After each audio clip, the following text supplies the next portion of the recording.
এই রিফাত, ঘুম থেকে ওঠো। ওই বাবু ওঠো না। ও শোনো, ওঠো না। ওই তোমার সাথে এতক্ষণ ভালোভাবে কথা বলছি দেখে তুমি উঠছো না, দাঁড়াও তোমার ব্যবস্থা করছি। বলে রুম থেকে বের হয়ে গেল। একটু পর একটা বালতি নিয়ে আমার গায়ে পানি ঢেলে দিল। পানি ঢালার পর আব্বু আম্মু সোনিয়া আমাদের ছাদ ফুটো হয়ে গেছে। চোখ বন্ধ করে এগুলো বলছি। আমার চেঁচামেচি শুনে বাবা মা দৌড়ে আমার কাছে চলে আসলো। এসে, এই কি হয়েছে, গরুর মতো চেঁচাচ্ছিস কেন? রে, কি হয়েছে? গরুর মতো চেঁচাচ্ছিস কেন? আব্বু আম্মু দেখো, ছাদ ফুটো হয়ে গেছে, ছাদ থেকে পানি পড়ছে। ওই চোখ খুলে দেখ, ছাদ ফুটো হয়নি। তারপর আমি আস্তে আস্তে চোখ খুলে দেখলাম আমাদের ছাদ নয়, সোনিয়া আমাকে পানি মারছে। কারণ তার হাতে বালতি এবং আমার দিকে ভয়ানকভাবে তাকিয়ে আছে। তারপর আব্বু আম্মু হাসতে হাসতে চলে গেলেন, আর সোনিয়া এখন আমার দিকে তাকিয়ে আছে। আব্বু আম্মু যেতেই হাত থেকে বালতিটা ফেলেই ঠাস করে দরজাটা লক করে দিল, দিয়ে আমার কাছে এগিয়ে আসতেছে। আর আমি বিছানার ওই পাশে গিয়ে দৌড় দিলাম ওয়াশরুমে। আমি ওয়াশরুম থেকে শুনতে পারলাম সোনিয়া আমার গুষ্টি উদ্ধার করছে। কিছুক্ষণ পর রুম থেকে সোনিয়ার আওয়াজ ভেসে আসছে না, তাই দরজা ফাঁক করে দেখলাম সে চলে গেছে। যাক বাবা, বাঁচা গেল। আচ্ছা, এবার পরিচয়টা দেওয়া যাক। অনেকক্ষণ বক বক করলাম। আমি হলাম রিফাত আহমেদ হেলাল। ওই একটু আগে কথা বলছিলাম, তারা আমার আব্বু আম্মু। আর যে আমাকে ঘুম থেকে পানি দিয়ে উঠালো সে আমার রাগী বউ। রাগী হলেও আমাকে অনেক অনেক ভালোবাসে। আপনারা আবার ভাববেন না আমি তাকে ভালোবাসি না, আমিও তাকে অনেক ভালোবাসি। আর তার নাম সোনিয়া জান্নাত পরি। আর আমাদের বিয়ে 3 মাস হয়েছে পারিবারিকভাবেই। আর আমি আমাদের বিজনেস আছে, তা এখন সামলাচ্ছি। আচ্ছা, আর কিছু বলা লাগবে না, পড়তে থাকেন, জানতে পারবেন। তারপর ফ্রেশ হয়ে রুম থেকে বের হয়ে সিঁড়ি দিয়ে নামছি, দেখি পরি আমার দিকে তাকিয়ে আছে। আর আরেকটা কথা, আজ অফিস বন্ধ, আমি কি আর এই সুযোগ মিস করব? তাই দিলাম এক চোখ টিপ। ওরে বাবা, সে তো দেখি আরো রেগে গেছে। তাই আমি মানে আমার চোখটা নিচু করে খাবার টেবিলের দিকে এগিয়ে যাচ্ছি। খাবার টেবিলে গিয়ে দেখি আমার সব পছন্দের খাবার। তারপর আর দাঁড়িয়ে থাকা যায়, টপ করে বসে পড়লাম। আমি বসে খাবার নিচ্ছি, আর সোনিয়া আমার দিকে বারবার তাকাচ্ছে। আচ্ছা, একটু আম্মু আব্বুর কথা শুনেন। সোনিয়া, তোমার হাতে জাদু আছে বলতে হবে, কিন্তু রান্নাটা অসাধারণ হয়েছে। ঠিক বলছো।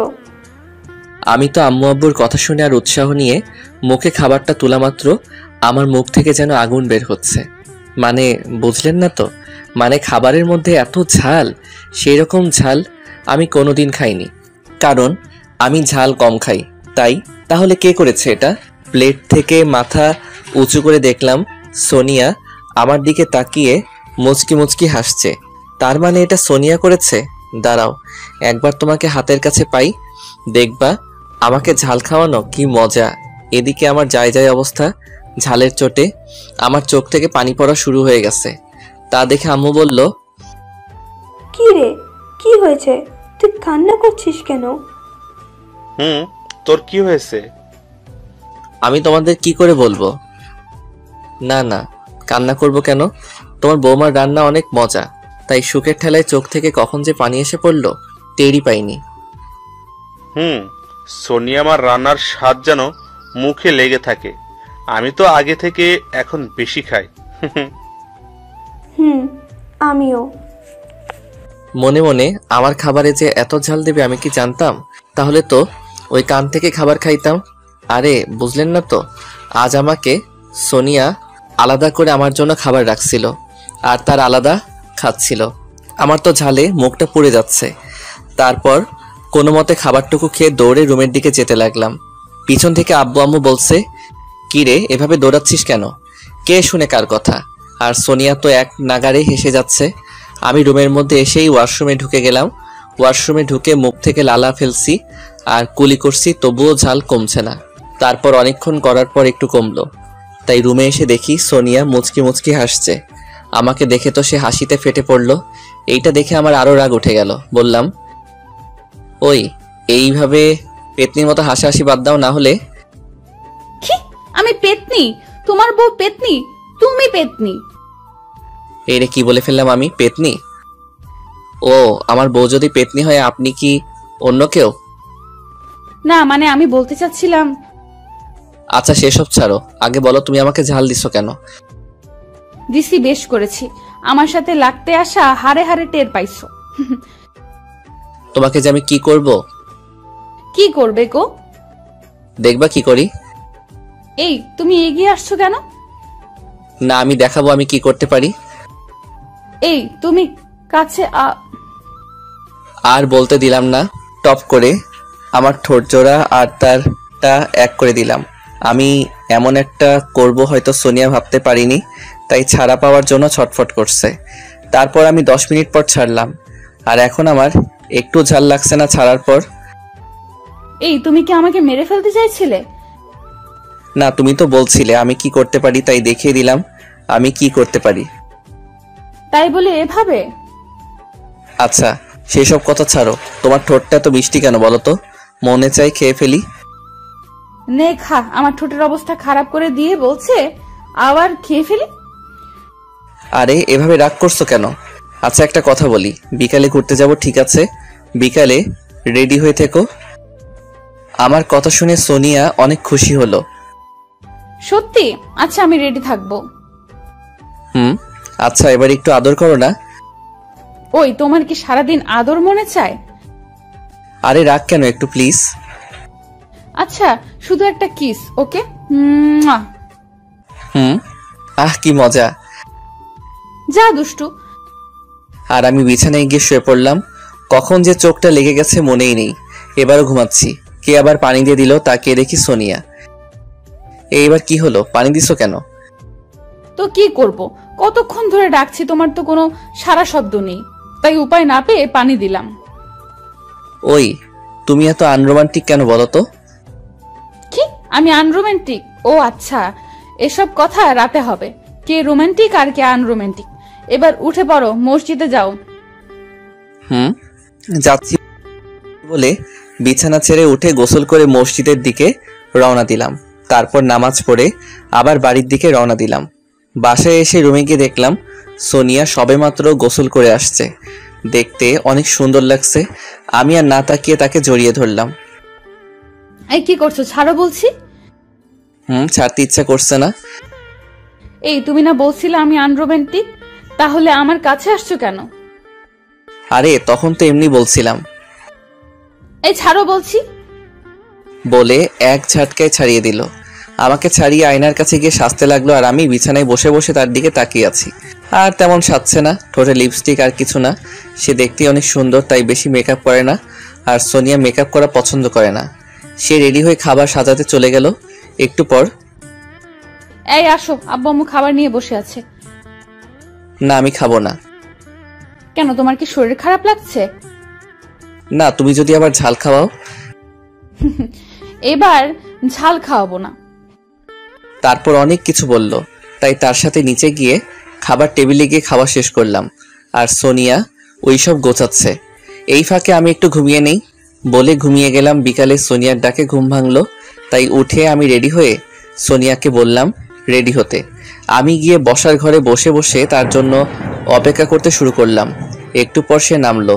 তাকে দেখে তো আমি অবাক, কারণ তাকে আজ অনেক সুন্দর লাগছে। একটা পরি যেন আমার কাছে আসছে। আজ সে আমার পছন্দের একটা নীল শাড়ি পরেছে, সাথে নীল চুড়ি, কপালে কালো টিপ। দেখে তো আজ আমি তার উপর ক্রাশ খেলাম। নিজের বউ হয়েছে তো কি হয়েছে, ক্রাশ খেতেই পারি, তাই না? আমি একটা পিচি ছেলে, তাই বেশি বলতে পারলাম না। আমিও কম কিসে। আমি আজ একটা নীল কোট, কোটের ভিতরে সাদা একটা শার্ট, চুলগুলো সুন্দর করে সিল করা। আমিও তার থেকে কম না। আচ্ছা, আর নিজের সুনাম নিজে গিয়ে লাভ নাই। তারপর এখন আমি সোনিয়ার দিকে হা করে তাকিয়ে আছি। তারপর আস্তে আস্তে আমার কাছে এসে হাত দিয়ে তুড়ি বাজিয়ে বলল, ওই, কি হয়েছে? এমন হা করে কি দেখো? তোমাকে দেখি। আগে বলছি দেখোনি? দেখেছি, কিন্তু আজকে তোমাকে অনেক সুন্দর লাগছে। আগে সুন্দর ছিলাম না? আরে রাগ কেন, আমি বলছি আজকে তোমাকে অনেক সুন্দর লাগছে। ও তাই বলো। মন তো চাচ্ছে এখনই তোমাকে কিস করে দেই। এই খবরদার, এমন চিন্তাও মাথায় আনবে না, ওকে? হয়েছে, আর রাগ করতে হবে না, এবার চলো। চলো। এই বলে আম্মু আব্বুর কাছ থেকে বিদায় নিয়ে বের হয়ে গেলাম। বের হয়ে বলছি, এবার গাড়িতে ওঠো। না, আজ গাড়ি করে যাব না, আজ রিক্সা করে আমরা সারাদিন ঘুরবো। যথা আজ্ঞা মহারানী। তারপর গেটের সামনে গিয়ে একটা রিক্সা ডাকলাম। এই রিক্সা, এদিকে আসো। হ্যাঁ মামা, কোথায় যাবেন? সোনিয়া, তুমি আগে কোথায় যেতে চাও? আগে এখানকার পার্কে চলো। মামা, পার্কে চলেন। মামা উঠে বসেন। তারপর আমি আর সোনিয়া রিক্সায় উঠে বসতেই রিক্সা চলতে শুরু করলো। রিক্সায় উঠে সোনিয়ার হাতটা ধরলাম, কিন্তু সোনিয়া কোনো রেসপন্সই দিচ্ছে না। তাই বললাম, সোনিয়া, তোমার মধ্যে কি রোমান্টিকতা বলতে কিছুই নাই? কি তুমি বলতে চাচ্ছ আমি রোমান্টিক না, তাই তো? বলতে চাচ্ছি না, আমি তো বলেই ফেলছি। কি এত বড় কথা? তা রোমান্টিক হতে হলে তোমার সাথে এখন কি করতে হবে? তোমার হাত ধরে বসে আছি, আর তুমি যদি রোমান্টিক হতে তাহলে আমাকে জড়িয়ে ধরে কাঁধে মাথা রাখতে। রাখবে কি করে? তুমি তো রোমান্টিক না, তাই তো? আমি যদি রোমান্টিক না হই আমাকে বিয়ে করলে কেন? বিয়ে করছি কি সাধে? মা বাবা জোর করে দিয়ে দিয়েছে। কি তুমি নিজের ইচ্ছেতে আমাকে বিয়ে করনি? তোমার বাবা মা বলেছে দেখে আমাকে তুমি বিয়ে করেছো? আমি কি আগে জানতাম তুমি এত আনরোমান্টিক? আমাদের এমন ঝগড়া শুনে রিক্সাওয়ালা মামা হাসছেন। এই বারবার এক কথা বলবে না বলে দিলাম। তুমি আমাকে ভালোবাসো না তাই এরকম করছো, তাই না? ঠিক, আমি তোমাকে ভালোবাসি না, আমি ফারহানাকে ভালোবাসি। কি তুই আমাকে রেখে অন্য মেয়েকে ভালোবাসিস? তোকে তো আমি... ফারহানা কত সুন্দর, তাকে দেখলে মনে চায়। কি তাকে দেখলে কি মনে চায়? বল বল। না, এটা বলতে পারবো না, আমার লজ্জা করে। আর সে তোমার থেকে অনেক সুন্দর। হাসিটা কি সুন্দর তার! ও, এখন ওই মেয়েটার হাসি সুন্দর, তাই না? বাড়ি থেকে আসার সময় তো বললে আমি কত সুন্দর, আর এখন বলছো সে আমার থেকেও বেশি সুন্দর। থাক তুই তোর ফারহানাকে নিয়ে, আমি আজই বাবার বাড়ি চলে যাব। এই বলে রিক্সা থেকে নেমে উল্টা দিকে হাঁটা ধরলো। এই রে, বেশি রেগে গেছে মনে হয়। তাই আমিও রিক্সা থেকে নেমে ভাড়া দেওয়ার সময় মামা বললেন, মামা, মামি তোমাকে অনেক অনেক ভালোবাসে, তাকে আর কষ্ট দিও না, তার রাগটা ভাঙ্গাও। মামা, জানি সে আমাকে অনেক ভালোবাসে, তাই একটু রাগিয়ে দিলাম, এ আর কি। এগুলো বলে পেছনে তাকিয়ে দেখি সোনিয়া একটা রিক্সা করে চলে যাচ্ছে। আমি অনেক ডাক দিলাম, কে শুনে কার কথা চলে গেল। যা শালা, সোনিয়াকে এত রাগানো ঠিক হয়নি। না জানি বাসায় গিয়ে কি করে। বাবা মার কাছে চলে যাবে না তো আবার? সোনিয়া তো অনেক জেদি, যেটা বলে সেটাই করে। তাই আমি আরেকটা রিক্সা নিয়ে বাসার দিকে রওনা দিলাম। বেশ কিছুক্ষণ পর বাসায় আসলাম। বাসায় এসে কলিং বেল চাপলাম, কিন্তু কেউ দরজা খুলছে না। তারপর কিছুক্ষণ পর মা দরজা খুলে দিল। মাকে দেখে তো আমি অবাক, কারণ সোনিয়া সবসময় দরজা খুলে। আর অবাক হচ্ছি, মা মন খারাপ ছিল আর আমাকে দেখে রেগে গেল। মা দরজা খুলেই সোফায় গিয়ে বসে পড়ল। বাবাও দেখছি মন খারাপ করে আছে। তারপর আমি বললাম, কি হয়েছে তোমাদের, এইভাবে মন খারাপ করে বসে আছো কেন? কোনো কথা বলল না। তাই সোনিয়াকে ডাকতে রুমের মধ্যে গেলাম। রুমে গিয়ে, সোনিয়া, সোনিয়া তুমি কোথায়? কিন্তু কোনো সারা শব্দ নেই। তাই সারা ঘর দেখলাম, কিন্তু নেই। তাই ওয়াশরুমে দেখলাম, কিন্তু সেখানেও নেই। তাই বেলকনিতে গেলাম, কিন্তু সেখানেও নেই। তাই নিচে গিয়ে মা বাবাকে জিজ্ঞেস করলাম, আম্মু, সোনিয়া কোথায়, দেখতে পাচ্ছি না কেন? কি হলো আব্বু আম্মু, তোমরা বলছো না কেন? তারপর অনেক চেষ্টা করার পর বলল, ওই তোরা কি করছিস? যে ঘুরতে গিয়ে সোনিয়া কাঁদতে কাঁদতে বাসায় ফিরলো, আবার বাসা থেকে আমাদের কিছু না বলে চলে গেল। তুই তো জানতি মেয়েটা অনেক রাগী, তাহলে আবার রাগাতে গেলি কেন? বাবাও সেম কথা বলল। ওই তুই সোনিয়াকে কি বলেছিলি যে এত রেগে তার বাবার বাসায় চলে গেছে? এগুলো বলেছি। তারপর সব খুলে বললাম মা বাবাকে। বাবা মা তো এগুলো শুনে রেগে অ্যাটম বোমের মতো হয়ে গেছে। এটা দেখে তো আমার যায় যায় অবস্থা। আমি তাদের বললাম, কি হয়েছে তোমার, আমার দিকে এভাবে তাকিয়ে আছো কেন? তো কি করব, আজকের ভিতরে যদি বৌমাকে নিয়ে না আসতে পারিস তাহলে তোর খাওয়া দাওয়া সব বন্ধ। এটা আবার কেমন কথা? তারপর অনেক কিছু বললাম, কাজ হলো না দেখে রুমে গিয়ে ফ্রেশ হয়ে বিছানায় গাটা এলিয়ে দিয়ে ভাবতে লাগলাম, সোনিয়া কি আসবে? ও যে রাগী, আমি এখন গেলে তো আমাকে আলু ভর্তা করে একাই খেয়ে ফেলবে। আর না গেলেও তো হবে না। মা বাবা কি বলেছে তা তো আপনারা শুনলেন। শুয়ে শুয়ে এগুলো ভাবছি। আচ্ছা, সোনিয়া যদি রাগের মাথায় একটা কিছু করে ফেলে, তখন তো আমি নিজেকে ক্ষমা করতে পারবো না। আচ্ছা একবার কল দিয়ে দেখি তো। তাই যা ভাবা সেই কাজ। কল দিলাম কিন্তু ফোন বন্ধ। তারপর অনেকগুলো কল দিলাম কিন্তু ফোন বন্ধ করে ফেলছে। একবার ভাবলাম শাশুড়ি মার কাছে কল দিব, কিন্তু এগুলো শুনলে তো আবার, তাই ভেবে কল আর দিলাম না। ওইদিকে সোনিয়ার বাসায় যাওয়ার পর সোনিয়া গিয়ে কলিং বেল চাপলো। একটু পর তার মা এসে দরজা খুলে দিল। সোনিয়াকে দেখে তো তার মা অবাক। তিনি বললেন, কি রে মা, এই অসময় না বলে চলে আসলি কেন? এসেই যখন পড়েছিস তাহলে ভালোই হয়েছে। তোকে ছাড়া বাসাটা ফাঁকা ফাঁকা লাগে। তা জামাই বাবা যে আসেনি? সোনিয়া এগুলো শুনে একটা কথা না বলেই তার রুমে গিয়ে দরজা লক করে দিল। এটা দেখে সোনিয়ার মা সোনিয়াকে ডাক দিলেন। কি রে সোনিয়া, এসে দরজা লক করে দিলি কেন? ওই কি হলো, দরজা খোল। ওই সোনিয়া, দরজা খোল মা। সোনিয়া মা, জামাই বাবাজির সাথে কি ঝগড়া করে এসেছিস? ওই দরজাটা খুলে মাকে বল কি হয়েছে। এভাবে আরো অনেকক্ষণ ডাকলেন কিন্তু সোনিয়া দরজা খুলছে না।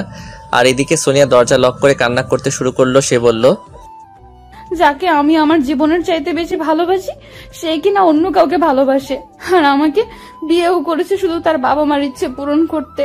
তার মনে কি আমার জন্য এতদিনে একটুও ভালোবাসা জন্ম হয়নি? হবে কি করে? সে তো কোন ফারহানাকে ভালোবাসে। এভাবে এগুলো বলছে আর অঝরে কান্না করছে। আর ওইদিকে আমি ভাবছি সোনিয়ার ফোন বন্ধ কেন? হবে হয়তো আমার উপর রাগ করে ফোনটা বন্ধ করে ফেলছে, এগুলো ভাবছি। আর এদিকে সোনিয়ার বাসায় তার মা তাকে ডাকতে ডাকতে কোনো সাড়া না পেয়ে শেষমেশ তার বাবাকে কল দিলেন। কল দেওয়ার কিছুক্ষণ পর কলটা তিনি ধরলেন। কি হলো, কল দিচ্ছ কেন? আমি একটা মিটিং আছি, পরে কথা শুনবো। তুমি ওইদিকে মিটিংয়ে থাকো, আর এদিকে সোনিয়া কিছু একটা করে ফেলুক। কি? সোনিয়া আবার কি করবে? সোনিয়ার কি হয়েছে? সোনিয়া, তুমি তাড়াতাড়ি বাসায় আসো, না হলে। এরপর সব খুলে বললেন। ব্যাস, আর বলা লাগবে না, আমি আসছি। তারপর কলটা কেটে তিনি ম্যানেজারকে সব বুঝিয়ে দিয়ে গাড়ি নিয়ে বের হলেন। এদিকে সোনিয়ার মা তো চিন্তায় শেষ। এদিকে সোনিয়া কান্না করতে করতে আর এসব কথা ভাবতে ভাবতে রাগে একটা সিদ্ধান্ত নিয়ে নেয়। সেটা হলো, আমি যেহেতু তোমাকে এত ভালোবাসার পরেও পাবো না রিফাত, তাহলে এই জীবন দিয়ে কি লাভ বলো? বাবা মা আমাকে ক্ষমা করে দিও। ঠিক ধরেছেন, সোনিয়া আত্মহত্যা করতে চলেছে। কারণ সোনিয়ার ইগো আর রাগটা বরাবরই বেশি, তাই সে যা বলবে তাই করবে। সেটাই করলো। ড্রয়ার থেকে ঘুমের ওষুধ খেয়ে নিল। অনেকগুলো খেয়ে তার চোখে আস্তে আস্তে লাগলো। আসল তার চোখে বুঝে মাটিতে পড়ে রইল। এদিকে সোনিয়ার বাবা বাড়িতে এসে সোনিয়ার মাকে জিজ্ঞেস করলেন, সোনিয়া কি দরজা খুলছে? সোনিয়ার মা বললেন না। এটা শুনে তিনি তাড়াতাড়ি সোনিয়ার রুমের দিকে যেতে লাগলেন। সোনিয়ার বাবা মা সোনিয়াকে অনেক ভালোবাসেন, কারণ সোনিয়াই তাদের একমাত্র মেয়ে। তাদের আর কোনো ছেলে মেয়ে নেই। তিনি সোনিয়ার দরজার সামনে গিয়ে, সোনিয়া মা, দরজা খোল, কি হয়েছে তোর? সোনিয়া দরজা খুলছে না। তখন তিনি ভাবলেন সোনিয়া ভিতরে কিছু করে ফেলেনি তো আবার। তাই তিনি ঠিক করলেন দরজা ভেঙে ফেলবেন। তাই করলেন। দরজা ভেঙে সোনিয়ার এই অবস্থা দেখে তো সোনিয়ার মা কান্না করে দিলেন। আমার মেয়ের কি হলো? সেভাবে পড়ে আছে কেন? সোনিয়ার বাবা খেয়াল করে দেখলেন সোনিয়ার হাতে ঘুমের ওষুধ। তাই তিনি সোনিয়ার মাকে কিছু না বলে সোনিয়াকে গাড়িতে উঠালেন, সাথে সোনিয়ার মাকেও আসতে বললেন। সোনিয়ার মা শুধু কান্না করছেন। তার বাবারও একই অবস্থা। কান্না করতে করতে তারা হাসপাতালে পৌঁছে গেলেন। তারপর গাড়ি থেকে খুলে করে নামিয়ে ডাক্তারের কাছে গিয়ে বললেন, ডাক্তার সাহেব, আমার মেয়েকে বাঁচান। আপনি যা চান আমি তাই দেব, তবু আপনারা মেয়েকে বাঁচান। কি হয়েছে আপনার মেয়ের? আমার মেয়ে অনেকগুলো ঘুমের ওষুধ খেয়ে ফেলেছে। প্লিজ ডক্টর, ওকে বাঁচান। নার্স, তাড়াতাড়ি পেশেন্টকে ওটিতে ভর্তি করো। তারপর ডক্টর সোনিয়াকে ওটিতে নিয়ে গেল। আর বাইরে সোনিয়ার মা কান্না করছেন আর তার বাবা পাইচারি করছে। তিনি একটু পর আমার কাছে কল দিলেন। আমি তখন ভাবনায় মগ্ন ছিলাম। তিনি কল দিতেই ভাবনা থেকে বের হয়ে কল ধরলাম। ধরে, জি আব্বু বলেন। বাবা, সোনিয়া। কি হয়েছে আমার সোনিয়ার? ঘাবড়ে গিয়ে সোনিয়া কি উল্টাপাল্টা কিছু করে ফেলছে? বাবা, সোনিয়া ঘুমের ওষুধ খেয়ে এখন হাসপাতালে ওটিতে আছে। তুমি এই হাসপাতালে তাড়াতাড়ি আসো। কি বলেন বাবা এগুলা? এ কথা শুনে তো আমার মাথায় আসমান ভেঙে পড়লো। আমার হাত থেকে মোবাইলটা পড়ে গেল। কয়েক মিনিটের জন্য মনে হলো আমার পৃথিবী যেন থমকে দাঁড়িয়েছে। একটু পর যখন হুঁশ ফিরে হন্তদন্ত হয়ে মোবাইলটা হাতে নিয়ে রুম থেকে বেরিয়ে পড়লাম। আমাকে এভাবে দেখে মা বাবা বললেন, কিরে তুই এভাবে কই যাস? মা, সোনিয়া ঘুমের ওষুধ খেয়ে এই হাসপাতালে ভর্তি আছে। এই কথাটা বলে আমি বেরিয়ে পড়লাম। বাইকে উঠে বাইক অনেক জোরে টান দিলাম আর ভাবছি আমার একটু মজা করতে গিয়ে সোনিয়ার আজ এই অবস্থা। সোনিয়ার যদি কিছু হয়ে যায়, এগুলো আর অনেক কিছু ভাবতেছি। ধুর, শালা রাত যেন রাস্তা শেষই হচ্ছে না। তারপর ভাবতে ভাবতে হাসপাতালের সামনে এসে বাইকটা রেখে হাসপাতালের ভিতরে গিয়ে একটা নার্সকে গিয়ে বললাম, 235 নম্বর কেবিনটা কোন দিকে? নার্সটা বলে চলে গেল। তখন শ্বশুর মশাই বলেছিলেন, আপনাদের বলি নাই, কিছু মনে করবেন না। তারপর তাড়াতাড়ি করে কেবিনটার সামনে গিয়ে দেখি সোনিয়ার বাবা পায়চারি করছেন আর সোনিয়ার মা কান্না করছেন। আমি তাদের কাছে যেতেই সোনিয়ার বাবা আমাকে জড়িয়ে ধরে কেঁদে দিলেন। আমি তাকে সান্ত্বনা দিলাম। সোনিয়ার কিছুই হবে না, তাকে একটু শান্ত করে একটা চেয়ারে বসালাম। কিন্তু বাবার মনে কি, মানে আমারও চোখ দিয়ে কখন পানি চলে আসলো বুঝতেই পারছি না। আমার মনে একটা হারানোর ভয় কাজ করছিল। এসব ভাবার মধ্যে আমার মা বাবাও চলে আসলেন। এসেই বাবা আমাকে, তোর জন্য আজ মেয়েটা মরতে বসেছে বলে ঠাস ঠাস ঠাস বলে 4টা থাপ্পড় মারলেন। আরেকটা মারবেন সেই সময় আমার শ্বশুর আব্বু হাতটা ধরে ফেলেন। তখন বাবা বলেন, আমার হাত ছাড়েন বিআই মশাই, ওকে আজ আমি মেরেই ফেলবো। তখন শ্বশুর আব্বু বলেন, কেন, কি হয়েছে? আমার জামাই কেন তাকে মারছে? শোনেন তাহলে। আমি শুধু মাথা নিচু করে রাখছি। শ্বশুর আব্বু কিছুক্ষণ ভেবে বললেন, ছেলে মানুষ, মজা তো একটু করবেই। সে কি ভাবছে সোনিয়া এমন কিছু করবে? তাই এসব ছেড়ে সোনিয়া যেন সুস্থ হয়ে যায়, তাই সে দোয়া করি। আপনি এত শান্তভাবে বলছেন কি করে? আমার তো মনে চাই ওকে আমি। আরে আপনাকে তো শান্ত থাকতে বললাম। তারপর আমার বাবা শান্ত হলেন। তারপর কেউ আর কোনো কিছু বলছি না। এভাবে অনেকটা সময় থাকার পর ডক্টর বেরিয়ে আসলেন। ডক্টর, সোনিয়া এখন কেমন আছে? আমার সোনিয়া ভালো আছে তো? কি হলো ডক্টর, কথা বলছেন না কেন? সোনিয়া ভালো আছে তো? সোনিয়ার কিছু হয়নি তো? আমার অনেক ভয় করছে, বলেন না ডক্টর। তারপর আমরা সবাই বলার পর ডক্টর কিছু বলছে না। তাই ডক্টরের শার্টের কলার ধরে বললাম, এই ডক্টর বল, আমার সোনিয়া কেমন আছে, ভালো আছে তো? তারপর ডক্টর ভয় পেয়ে যা বলল তা শুনে আমরা সবাই তো, কারণ ডক্টর বলল, সোনিয়া এখন বিপদমুক্ত। এই কথা শুনে যেন আমি আমার প্রাণটা আবার ফিরে পেলাম। এখন আমার খুব শান্তি লাগছে। সোনিয়ার বাবা মা আর আমার বাবা মাও অনেক খুশি, কারণ তারা তাদের একমাত্র বৌমা আর সোনিয়ার মা বাবা তাদের একমাত্র মেয়ে ফিরে পেয়েছে। তারপর ডক্টরকে বললাম, ডক্টর, আমরা কি এবার ভিতরে যেতে পারি? যেতে পারেন, কিন্তু 2 জন করে, আর ভিতরে বেশি শব্দ করা যাবে না। ডক্টর, আপনার সাথে খারাপ ব্যবহার করার জন্য সরি, আমাকে ক্ষমা করবেন। সেই সময় আমার মাথা ঠিক ছিল না, তাই আবার সরি। আরে না, সরি বলতে হবে না, কারণ এই সময় সবারই মাথায় কাজ করে না। তারপরও সরি ডক্টর। ওকে, আমি কিছু মনে করিনি। আজ প্রথম দেখলাম একজন কি করে তার বউকে এত ভালোবাসতে পারে। সত্যি আপনাকে না দেখলে বুঝতে পারতাম না। বলে একটা মুচকি হাসি দিলাম। তারপর ডক্টরের সাথে কথা বলে শাশুড়ি আম্মু আর শ্বশুর আব্বুকে ভিতরে পাঠিয়ে দিলাম। আর এই ফাঁকে ডক্টরের কাছ থেকে জেনে নিলাম তাকে আজ বাসায় নেওয়া যাবে কিনা। ডক্টর বলল, নিতে পারেন। এখন আমি যাওয়ার পালা, কারণ আপনাদের সাথে কথা বলতে বলতে সোনিয়ার মা বাবা দেখা করে চলে আসছেন। আমি ভাবছি কোন মুখ নিয়ে সোনিয়ার সাথে দেখা করব আর অনেক কিছু ভাবছি। হঠাৎ কে যেন আমাকে ধাক্কা দিল। তাকিয়ে দেখি বাবা। বাবা বলো। তাই এখনো কি এখানে দাঁড়াই থাকবি, নাকি এখন যাবি? এমনিতেই তোর জন্য আজ মেয়েটা মরতে বসেছিল। এখন এগুলো বলে কি হবে? যেটা হয়ে গেছে সেটা কি আর ফিরে আসবে? বেআইন ঠিকই বলেছে। আচ্ছা বাবা, তুমি আর এখানে দাঁড়িয়ে সময় নষ্ট করো না, ভেতরে যাও। তারপর গুটি গুটি পায়ে রুমের দিকে এগিয়ে যাচ্ছি। রুমের ভিতরে ঢুকতেই আমাকে দেখে সোনিয়া রাগ করে মুখ ঘুরিয়ে নিল। নিবারই কথা, আমি কি না করেছি তার সাথে। তারপর তার বিছানার সাইডে একটা চেয়ার টেনে বসলাম। তা দেখে সে আমাকে বলল, ওই তুই এখানে আসছিস কেন? যা তোর ফারহানার কাছে যা, আমার কাছে আসছিস কেন? দেখতে আসছিস আমি মরেছি কিনা? আর ওর এই কথা শুনে আমার অনেক রাগ উঠল, কিন্তু রাগটাকে কন্ট্রোল করলাম। তারপর বললাম, আরে তুমি যা ভাবছো তা কিছুই না, এগুলো আমি মজা করে বলছিলাম। আর তুমি কি করলে? ঘুমের ট্যাবলেট খেয়ে হাসপাতালের বিছানায় শুয়ে আছো। তুই কি করবি? তুই ফারহানা নাকি? তার সাথে গিয়ে লুটুর পুটুর করার গল্প বলবি আর আমি তা শুনবো?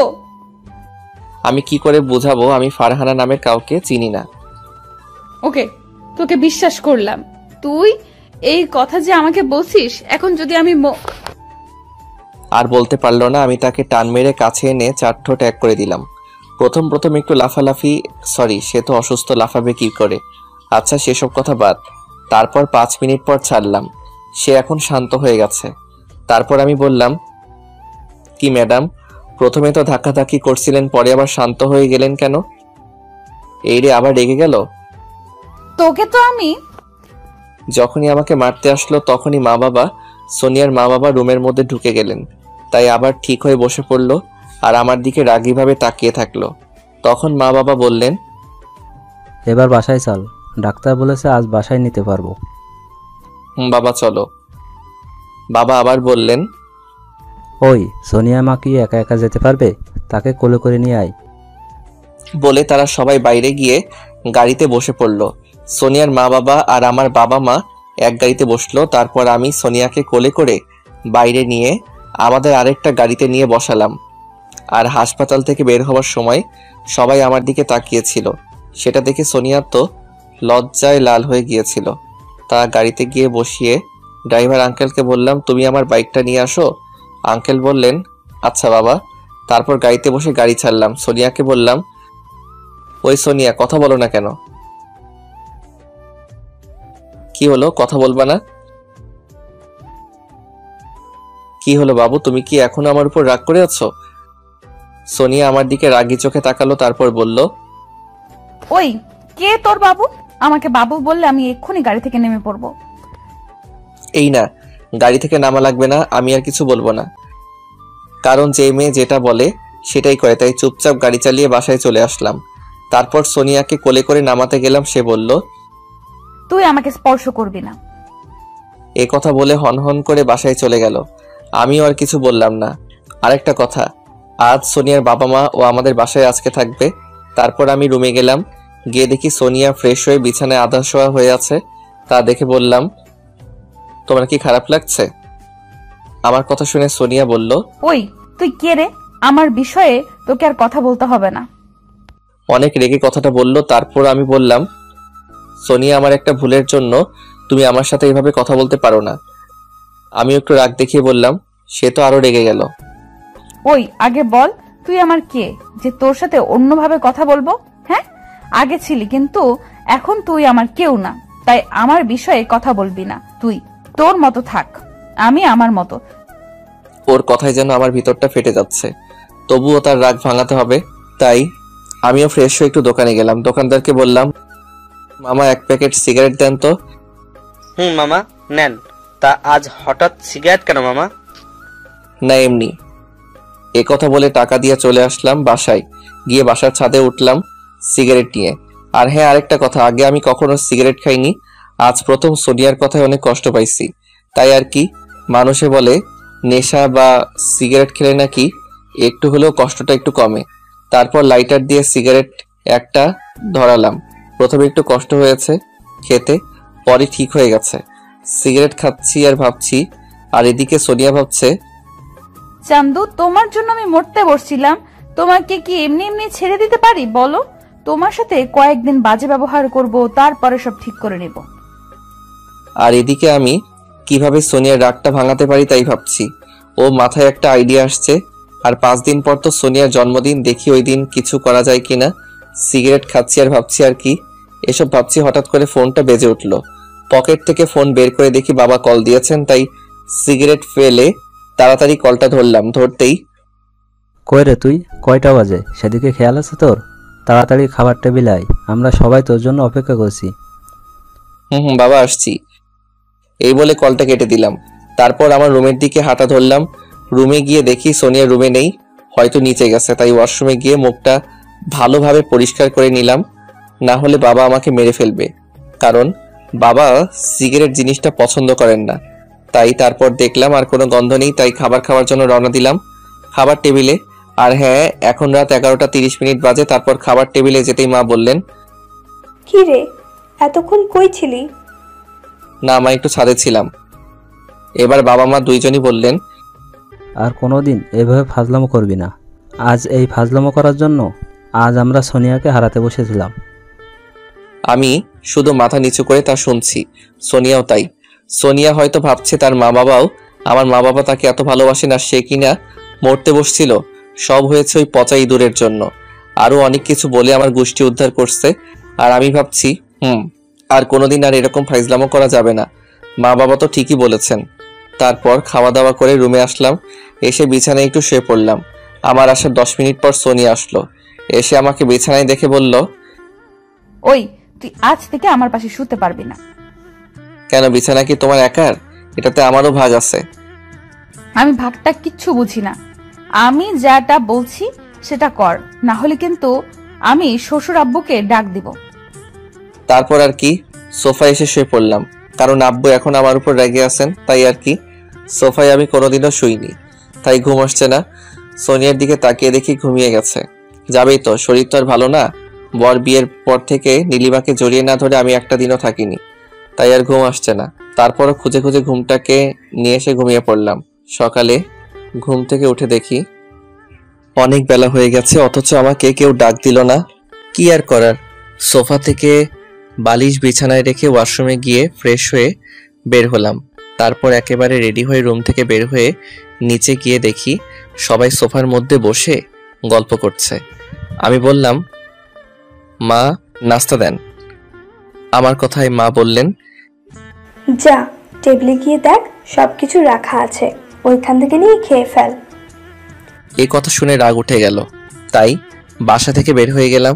পিছন থেকে মা বাবা অনেকবার ডেকেছিল। আমি না শুনে গাড়ি নিয়ে বেরিয়ে পড়লাম অফিসের দিকে। গাড়ি চালাচ্ছি আর ভাবছি যে মেয়ে আমায় ছাড়া কিছু বুঝতো না আর আমায় ছাড়া না খেয়ে বসে থাকতো, আজ সেই মেয়ে আমার সাথে কথা বলে না, আমাকে এড়িয়ে চলে। এগুলো ভাবছি, কখন যে চোখ থেকে পানি বের হয়ে পড়লো বুঝতে পারিনি। তারপর এগুলো ভাবতে ভাবতে অফিসে চলে আসলাম। এসে আমার কেবিনে চলে আসলাম। সেখানে গিয়েও কাজে মন বসছে না। তারপরও কাজে মন দিলাম, না দিলে তো আর হবে না, কারণ নতুন একটা টেন্ডার পেয়েছি। তাই কাজ করতে করতে কখন যে দুপুর হয়ে গেছে মনে নেই। আজ আর দুপুরে সোনিয়া কল দিয়ে বলল না, এই তুমি কাজটা ফেলে এখন খেতে যাও, তারপর খেয়ে আমাকে কল দিও। কথা বলার মানুষটা আজ আমাকে আর কল করে না। তারপরও আজ আর খেতে ভালো লাগছে না, তাই কাজ করতেই আসি। কখন রাত 12টা বেজে গেল তা মনেই নেই। হঠাৎ দেখি মার ফোন থেকে কল আসলো, তাই কলটা ধরলাম। ওই কই রে তুই? এত রাত পর্যন্ত তুই বাইরে? রাত বাজে 12টা। সোনিয়া চিন্তা করতে করতে শেষ। অসুস্থ মেয়েটা ওই দুপুর থেকে না খেয়ে আছে, আর তুই এখন কই? তাড়াতাড়ি বাসায় আয়। ধরতে আর কিছু না বলে কলটা কেটে দিলেন। আর এদিকে আমি ভাবছি সোনিয়া আমার জন্য না খেয়ে থাকবে কেন? সে তো আমাকে এখন আর ভালোবাসে না। তাই বলে তাহলে যাই হোক কথাটা শুনে অনেক খুশি হয়েছি। আমি মনের ভেতরে অনেক শান্তি লাগছে এখন। তাই হাতে যেটুকু কাজ ছিল তা শেষ করে অফিস থেকে বের হয়ে গাড়ি নিয়ে রওনা দিলাম বাসার দিকে। তারপর বাসার সামনে এসে গাড়িটা পার্ক করে কলিং বেলটা চাপ দিলাম। দেখি দেওয়ার সাথে সাথে সোনিয়া দরজাটা খুলে দিল। আমি তো অবাক, এত তাড়াতাড়ি? মনে হয় আমার জন্য বসে বসে অপেক্ষা করছিল। তারপর আমি তাকে পাশ কাটিয়ে রুমের দিকে হাঁটা ধরলাম। রুমের ভিতরে গিয়েই ওয়াশরুমে ঢুকে গোসল করে বের হয়ে দেখি সোনিয়া বিছানায় বসে কি জানি ভাবছে। আমাকে দেখে আমার কাছে আসলো। আমিও একটু ভাব নিলাম, কারণ সে আমাকে কষ্ট দিয়েছে, তাকে আমিও কষ্ট দিব। দেখাবো প্রিয়জনের কাছ থেকে পাওয়া কষ্টটা কেমন লাগে। আপনারা আবার তাকে বলে ফেলবেন না। তারপর সোনিয়া আমার কাছে এসে বলল, আসতে তো দেরি হলো কেন তোমার? আমার মন চাইছে তাই দেরি করে আসছি। এতে আপনার কোনো সমস্যা আছে? এভাবে কথা বলছো কেন তুমি? আর আমাকে আপনি করে বলছো কেন? আমি এর থেকে এখন আর ভালোভাবে কথা বলতে পারি না। আমায় যে মেয়ে বিশ্বাস করে না এর থেকে আমি ভালো ব্যবহার করতে পারবো না। ওকে? ও আমি বুঝছি, তুমি ফারহানার জন্য আমার সাথে এরকম করছো। এই আমি আপনাকে কতবার বলবো, আমি এমনি আপনার সাথে মজা করছিলাম। বারবার এক কথা কিন্তু আমার ভালো লাগে না। আমি আর সোনিয়া এভাবে আর অনেক সময় ঝগড়া করলাম। তারপর সোনিয়া ঝগড়া করতে করতে মাথা ঘুরিয়ে পড়ে যাবে, ঠিক তখনই আমি তাকে ধরে ফেলি। তারপর কোলে করে বিছানায় গিয়ে শুয়ে দেই। হঠাৎ কি হলো সোনিয়া? তারপর মা বাবাকে ডেকে এনে আমি ডক্টরকে আসতে বললাম। আমি তো প্রায় অস্থির হয়ে পড়েছি। তারপর কিছুক্ষণ পর ডক্টর আসলেন। আমি বললাম, ডক্টর দেখেন তো হঠাৎ করে সোনিয়ার কি যেন হয়ে গেল। তারপর ডক্টর সোনিয়াকে দেখতে শুরু করলেন। বেশ কিছুক্ষণ পর দেখা শেষ হলে তিনি আমাকে কয়েকটা ওষুধ লিখে দিয়ে বললেন, এগুলো খাওয়ালে ঠিক হয়ে যাবে, আর রোগীর দিকে একটু খেয়াল রাখবেন। রোগী বেশি চিন্তা করে আর ঠিক মতো খাওয়া দাওয়া না করায় এসব হয়েছে। তারপর ডক্টর এগুলো বলে চলে গেলেন আর আমিও মেডিসিন আনতে চলে গেলাম। তারপর মেডিসিন নিয়ে এসে দেখি মা সোনিয়াকে বলছে খেতে, কিন্তু ও বলছে, না আমি খাবো না, আমার ভালো লাগছে না।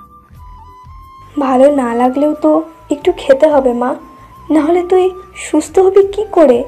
তাই একটুখানি খেয়ে নে। না আমি খাবো না। আপনাদের তো আগেই বলেছিলাম সোনিয়া জেদি আর মা না পারলেও আমি পারবো, কারণ সোনিয়া আমার কথা শুনে। আমি রুমের ভিতরে ঢুকে মার কাছে ওষুধ দিয়ে বললাম, মা ওনাকে একটু খাবার খাইয়ে ওষুধগুলো খাইয়ে দিন। সোনিয়া তো আমার একটা কথাও শুনছে না, তুই দেখ আমি গেলাম।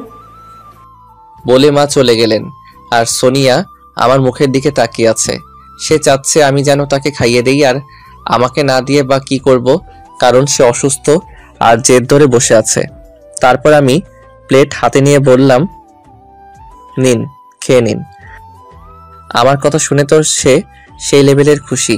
আমার হাত থেকে তাড়াতাড়ি লোকমাটা নিল। কয়েক লোকমা খাওয়ার পর প্লেট থেকে ভাত নিয়ে আমার মুখের সামনে ধরলো। আমি মুখ ফিরিয়ে বললাম, আপনি খান, আমি পরে খেয়ে নিতে পারবো। কিন্তু সে কি ছাড়বে, জেদ ধরে বসেছে। আমিও তার হাতে খেতে হবে, কি আর করার, খেলাম। বউয়ের হাতে খাবার খাওয়ার কত মজা। তারপর খাবার খাওয়ার পর ওষুধগুলো খাইয়ে দিয়ে বললাম, এবার ঘুমান চুপচাপ। বলে আমি একটা বালিশ নিয়ে সোফার দিকে এগোতে যাব, তখন সোনিয়া আমার হাত টেনে ধরলো। আমি বললাম, কি হলো, হাত ধরলেন কেন? তুমি বালিশ নিয়ে কোথায় যাচ্ছ?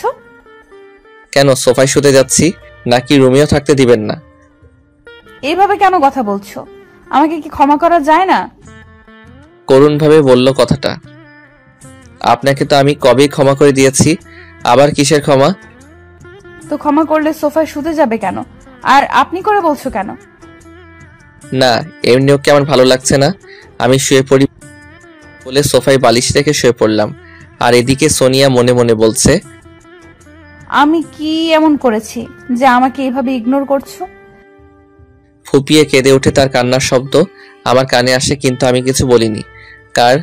আর মাত্র 2 দিন তারপর তো সোনিয়ার জন্মদিন। সেদিন না হয় সব কষ্ট মুছে দিব। ওইদিকে সোনিয়া কান্না করতে করতে ঘুমিয়ে পড়ে, কিন্তু আমার ঘুম আসে না, কারণ সোনিয়াকে না জড়িয়ে ধরে ঘুমাতে পারি না। তাই উঠে গিয়ে সোনিয়ার পাশে গিয়ে বসলাম। কত মায়াবী একটা মুখ, এই মুখ দেখে আমি সারা জীবন কাটাতে পারবো। সোনিয়া আগে থেকে একটু শুকিয়ে গেছে, চোখের নিচেও একটু কালো দাগ পড়েছে। তার মুখটা এতটা মায়াবী লাগছে যে বলে বোঝাতে পারবো না। তাই তার কপালে একটা ভালোবাসার পরশ এঁকে দিলাম। যখন উঠে আসতে যাব, সোনিয়া যেন কি বিড়বিড় করে বলছে তা শোনার জন্য তার মুখের কাছে কানটা নিলাম।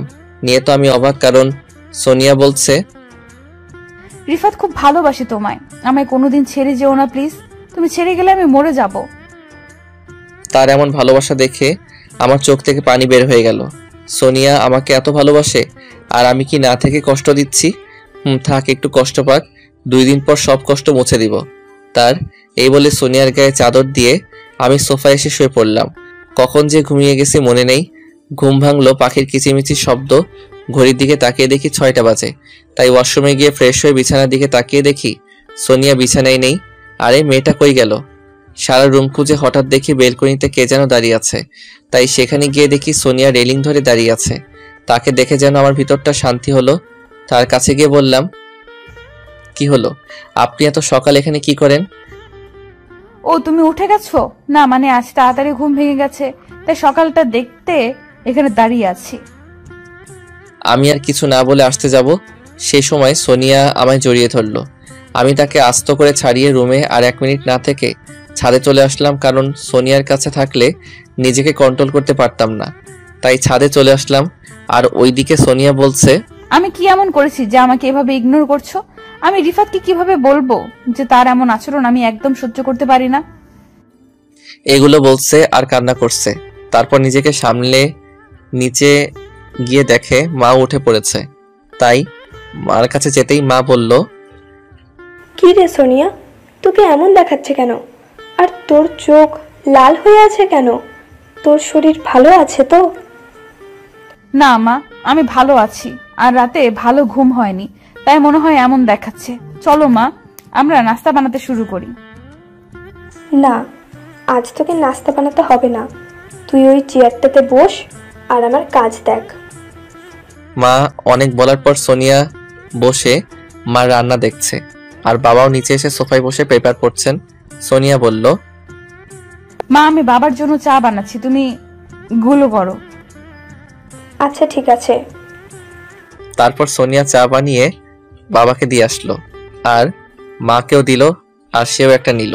তারপর মা নাস্তা বানিয়ে দুইজন মিলে টেবিলে নিয়ে আসলো, আর আমিও নিচে নেমে আসলাম আর টেবিলে বসে পড়লাম। আমাকে দেখে সোনিয়া আমার নাস্তা সার্ভ করবে বলে হাতে নেয়। তা দেখে আমি বলি, আমারটা আমি নিতে পারবো, আপনাকে ভাবতে হবে না। সোনিয়া হয়তো এমনটা আশা করেনি, তাই সাথে সাথে এখান থেকে চলে গেল। আমি জানি এখন রুমে গিয়ে কান্না করবে। আমার এমন কথা শুনে বাবা বলল, ওই তোদের মধ্যে কি হয়েছে রে, যে সোনিয়াকে তুই আপনি করে বলছিস আর তার হাতের খাবারও নিলি না? কি হয়েছে বলতো? মাও একই কথা বলল। তাই আমি আমার প্ল্যানের সবকিছু বললাম। বাবা মা প্রথমে রাজি না হলেও আমি রাজি করিয়ে নিলাম। বাবা মাও আমাকে সাহায্য করবে, আর তার শ্বশুর শাশুড়িকেও বলবে কাল আসতে, কারণ কাল সোনিয়ার জন্মদিন। তাই আমি সোনিয়াকে আর ডির পেনশনে ফেলবো, যে দুঃখ কষ্টের জন্য তার এই কথা মনে না থাকে। এগুলো ভাবতে ভাবতে খাওয়া শেষ করে উপরে আসলাম। এসে দেখি কান্না করছে। আমারও সহ্য হচ্ছে না, তবু কি করার, কাল থেকে আর কষ্ট পেতে হবে না। কলিজা, কাল থেকে তোমায় অনেক ভালোবাসবো কলিজা, আর একটু কষ্ট সহ্য করো। আমি একটু এগিয়ে গিয়ে বললাম, নাস্তা না করে এখানে বসে কাঁদছেন কেন? আমি নাস্তা করলেই বা কি, আর না করলেই বা তোমার কিছু আসে যায় না। আমার কিছু আসে যায় না, বলার ছিল বলছি। বলে আবার কান্না করতে লাগলো। আমি এখানে থাকলে হয়তো কন্ট্রোল করতে পারবো না নিজেকে, তাই তাড়াতাড়ি রেডি হয়ে গেলাম অফিসে যাওয়ার জন্য। রুম থেকে বের হওয়ার সময় সোনিয়া আমার দিকে এক মায়াবী চাহনিতে তাকিয়েছিল, কিন্তু আমি তেমন পাত্তা না দিয়ে নিচে এসে মাকে বললাম, মা, সোনিয়াকে কিছু খাইয়ে দিও। দেখি, তোর বউ যেরকম জেদি, যা বলবে তাই করবে। জানি, তবু কিছু একটা বুঝিয়ে খাইয়ে দিও। আমি আসি। সাবধানে যাস। আমি বাসা থেকে বের হয়ে গাড়ি নিয়ে সোজা অফিসে, আর এদিকে মা সোনিয়ার কাছে নাস্তা নিয়ে গেলেন। রুমে গিয়ে দেখেন এখনো কান্না করছে। তা দেখে মা বললেন, কি হয়েছে সোনিয়া মা, কান্না করছিস কেন? কি রে, মাকে বলবি না কেন কান্না করছিস? এই কথা বলতে সোনিয়া মাকে জড়িয়ে ধরে কাঁদতে কাঁদতে বলল, মা, রিফাত আমাকে আর ভালোবাসে না, ও আমাকে এখন ঘৃণা করে। মা, আমি রিফাতের এমন ব্যবহার সহ্য করতে পারবো না। মা, আমার মরে যেতে ইচ্ছে করে। মা কি বলবেন ভাবছেন? একদিকে বউ আর একদিকে ছেলে। ছেলে ভাবছে বউকে সারপ্রাইজ দিবে, আর বউ তো একইভাবে শেষ।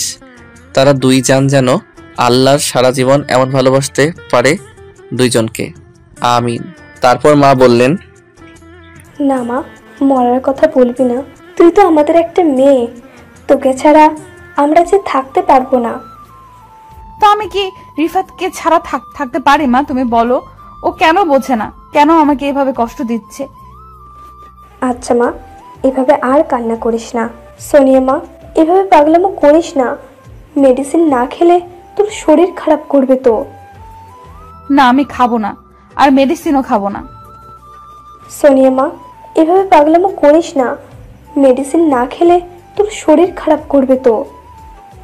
করুক, তাতে কোনো সমস্যা নেই, তাও আমি খাবো না। আমি তোর কোনো কথা শুনবো না। নে, হা কর, আমি খাইয়ে দিচ্ছি। অতঃপর অনেক জোরাজোরিতে খাবার আর মেডিসিন খেলো। মা বললেন, নে, এবার একটু রেস্ট নে। আর এদিকে অফিসে এসে কাজ করছিলাম, হঠাৎ মনে হলো সোনিয়ার কথা, তাই মাকে কল দিলাম। একটু পর কলটা ধরলেন। বল। মা, সোনিয়া কি খাবার খাইছে? অনেক জোরাজোরিতে খেলো, আর মেডিসিনও খাইয়ে দিয়েছি। ওকে মা, রাখছি এখন, বলে কল কেটে আবার কাজ করতে লাগলাম। এভাবে সারাদিন চলে গেল। রাতে বাড়ি গিয়েও একই ব্যবহার সোনিয়ার সাথে, আর এমন করতে করতে রাতও শেষ হয়ে গেল। আজ সোনিয়ার জন্মদিন, কিন্তু সোনিয়ার এ কথাটা মাথায় নিয়ে কিভাবে থাকবে বলেন? এমনিতে বেচারি কষ্টে আছেন, যাকগে আজকে তার সব কষ্ট দূর হবে। এখন সকাল 8টা বাজে, তাই তাড়াতাড়ি উঠে রেডি হয়ে বের হয়ে, আজ আর নাস্তা করলাম না, বাইরে খেয়ে নিব। তাই অবশ্য মা অনেকবার বলেছেন নাস্তা করতে, কিন্তু করিনি। বাইরে এসে সোজা অফিসে, সরি অফিস বলতে ভুল হবে, কারণ আমি সোনিয়ার জন্য গিফট কিনতে আসছি আর সাজানোর জন্য কিছু জিনিস। সোনিয়ার জন্য সুন্দর একটা আংটি কিনলাম, তারপর সব প্যাকেট কর টাকা দিয়ে এখন অফিসে যাচ্ছি। আগেই কিনে নিলাম, কারণ আজ লেট করে বাসায় যাব, তাই দোকান নাও খোলা থাকতে পারে। তাই অফিসে এসে কাজে মন দিলাম। আর এদিকে বাসায় সোনিয়া ঘুম থেকে উঠে দেখে আমি পাশে নেই। তখন ঘড়ির দিকে তাকিয়ে দেখে 10টা বাজে। সোনিয়ার তো চোখ কপালে, কার এত বেলা পর্যন্ত সে ঘুমায় না। তাই তাড়াতাড়ি ফ্রেশ হয়ে নিচে আসলো। নিচে এসেও দেখে আমি নেই, তাই মাকে জিজ্ঞাসা করলো, মা, রিফাত কোথায় গেছে? কেন, ও তো অফিসে। ও ওকে, আমাকে নাস্তা দাও। টেবিলে আয়, আমিও খাইনি। কেন মা, তুমি এতক্ষণ কি করছিলে? আরে কিছু না, আমি কি আমার মেয়েকে ছাড়া খেয়েছি কোনোদিন? তারপর বিভিন্ন গল্প করে তারা খাওয়া দাওয়া করে নিল। আর এদিকে কাজ করতে করতে কখন যে দুপুর হয়ে গেছে সেদিকে খেয়াল নেই। তারপর কাজ ফেলে দুপুরে খাবার খেয়ে মাকে একটা কল দিলাম। মা, কি করো? কিছু না। কি রে, আজ আমার খবর নিচ্ছিস? তো আমি নিব না তো অন্য কেউ নিবে নাকি? তা খাবার খাইছো? আমিও খাইছি, সোনিয়াও খেয়েছে। আর কিছু বলবি? না মা, এখন রাখি বলে কল কেটে দিলাম। মা কিভাবে বুঝলা আমি সোনিয়ার কথা জিজ্ঞেস করব? দূর থাক মা। তা মা, যা, আবার কাজে মন দিলাম। কাজ করতে করতে 11টা বেজে গেল, তাই তাড়াতাড়ি গাড়িতে উঠে বাসায় চলে আসলাম। তারপর তাড়াতাড়ি ছাদে চলে আসলাম। এসে দেখি সব কাজ শেষ, বাকি শুধু কেক। তাই আমি কেকটা টেবিলে রেখে ক্যান্ডেলগুলোও রাখলাম। আর হ্যাঁ, সোনিয়ার মা বাবাও আসছেন। মা বাবা আর সোনিয়ার মা বাবা মিলে সব করে ফেলছেন। এখন রাত 11:30 বাজে, তাই আমি সবাইকে বললাম আমি সোনিয়াকে নিয়ে আসছি, তোমরা সব লাইট নিভিয়ে লুকিয়ে পড়ো। তারপর আমি রুমের দিকে হাঁটা ধরলাম। রুমে এসে দেখি সোনিয়া আরাম করে ঘুমাচ্ছে, আর ঘড়িতে মাত্র 10 মিনিট আছে। তাই তাড়াতাড়ি সোনিয়াকে কোলে তুলে ছাদের দিকে এগোতে লাগলাম। আর হ্যাঁ, আমাদের ছাদে একটা দোলনা আছে, সেখানে তাকে বসিয়ে রাখলাম আর 5 মিনিট। তারপর 5 মিনিট শেষ হতেই সবাই চিৎকার করে বলল, হ্যাপি বার্থডে সোনিয়া। এরকম চিৎকার শুনে সোনিয়া ঘুম থেকে লাফ দিয়ে উঠে আমাকে জড়িয়ে ধরল। সোনিয়ার এভাবে ভয় পাওয়া দেখে সবাই হাসাহাসি শুরু করে দিল। তা দেখে সোনিয়া আমাকে ছেড়ে উঠে দাঁড়ালো আর বলল, আমার জন্মদিন আর আমার মনে ছিল না। ধন্যবাদ মা, বাবা, তোমার সবাইকে অনেক ধন্যবাদ। আমাদেরকে ধন্যবাদ না দিয়ে যার প্ল্যান তাকে দে। মানে কার প্ল্যান এটা? এটা রিফাতের প্ল্যান, তোকে সারপ্রাইজ দিবে বলে এত কিছু করেছে। এই কথা শুনে সোনিয়া আমার দিকে তাকিয়ে চোখের পানি ফেলছে। তাকে আমি সহ্য করতে পারি, তাই কথা ঘুরিয়ে বললাম, আচ্ছা কেকটা কাটা যাক। সোনিয়া, আয় কেকটা কাট। তারপর কেকটা কাটলো, সবাইকে খাওয়ালো, কিন্তু আমাকে দিল না। একটু মন খারাপ করলাম। তারপর মা বাবা চলে গেল, সোনিয়া চলে যাচ্ছিল। আমি তার হাত ধরে টান দিয়ে আমার কাছে এনে ছাদের দরজা লক করে দিয়ে সোনিয়ার কাছে আসলাম। তারপর পকেট থেকে আংটি বের করে তার সামনে হাঁটু গেড়ে বসে বলতে লাগলাম, আমি জানি তুমি এই 2-3 দিন অনেক কষ্ট পেয়েছো, তবু কি করবো বলো? তোমাকে সারপ্রাইজ দিব তাই এমন করেছি, তুমি আমাকে মাফ করে দিও। সোনিয়া কোনো উত্তর না পেয়ে এবার শুরু করলাম, তুমি যেখানে যাবে সেখানে আমি তোমার ছায়া হয়ে যেতে চাই। দিবে কি এমন সুযোগ? সারা জীবন তোমায় চাই, কথা দিচ্ছি কখনো ছেড়ে যাব না কলিজা। ভালোবাসি তোমায়, জানি না কতটা, তবে এটা জানি তুমি কষ্ট পেলে তার থেকে 1000 গুণ বেশি কষ্ট আমি পাই। খুব খুব ভালোবাসি। I love you Sonia, I love you. Sonia আমার এমন করা দেখে তার হাতটা বাড়িয়ে দিল, আমিও আংটিটা পরিয়ে দিলাম। তারপর সোনিয়া কান্না করে আমাকে জড়িয়ে ধরলো। আমিও তাকে জড়িয়ে ধরলাম। সে বলতে শুরু করলো, হ্যাঁ কলিজা, আমিও তোমায় খুব খুব ভালোবাসি। তোমাকে সারা জীবন এইভাবে ভালোবাসতে চাই। এই কলিজা, এভাবে কান্না করো না, আমারও অনেক কষ্ট হয়। আর তোমার চোখে পানি আসতে দেব না কলিজা। কলিজা। ওই, আমি কিন্তু রাগ করেছি। কেন কলিজা? তুমি সবাইকে কেক খাওয়ালে, আমাকে খাওয়ালে না কেন? ও এই ব্যাপার, আমি তো তোমাকে অন্যভাবে খাওয়াবো। এখানে একটু দাঁড়াও। এই বলে টেবিল থেকে কেক আনতে গেল। কেক এনে আমার সামনে এসে তার মুখে ঢুকিয়ে দিল আর এবার বলল, নাও খাও। আমি তো সাথে সাথে 4 ঠোঁট এক করে দিলাম। তারপর 10 মিনিট পর সব কেক খেয়ে ছেড়ে দিলাম। ছেড়ে দিয়ে দুইজনই হাঁপাচ্ছি। একটু পর আমি আবার বললাম, আরেকটা দাও না। এখানে না, রুমে চলো। তারপর আর কি হাঁটা ধরলাম, কিন্তু পিছন থেকে নীলিমা বলল, আমি কিভাবে যাব? কেন, তুমি কি হাঁটতে পারো না? ওই, আমি কি এখানে হেঁটে আসছি? তুমি আনছো যেভাবে সেভাবে আবার আমাকে রুমে নিয়ে যাও। অতঃপর কি আর করার, কোলে তুলে হাঁটা ধরলাম। তারপর রুমে এসে তো আমি অবাক, কারণ রুমটা একেবারে বাসরাতের মতো করে সাজানো। আজ আবার মিশিং হবে। ওই, তোমার কি লজ্জা করে না পাঠক পাঠিকার সামনে এভাবে কথা বলতে? ও সরি জানু, রাগ করো না। যাও, পাঠক পাঠিকার কাছ থেকে বিদায় জানিয়ে আসো। ভাই ও বোনেরা আর আন্টির বয়সের থাকলে আন্টিরা, এখন আমরা মিশন শুরু করব। বাই। কি তুমি আবার বললা? দাঁড়াও। বলে ঝাঁপিয়ে পড়লো আমার উপর।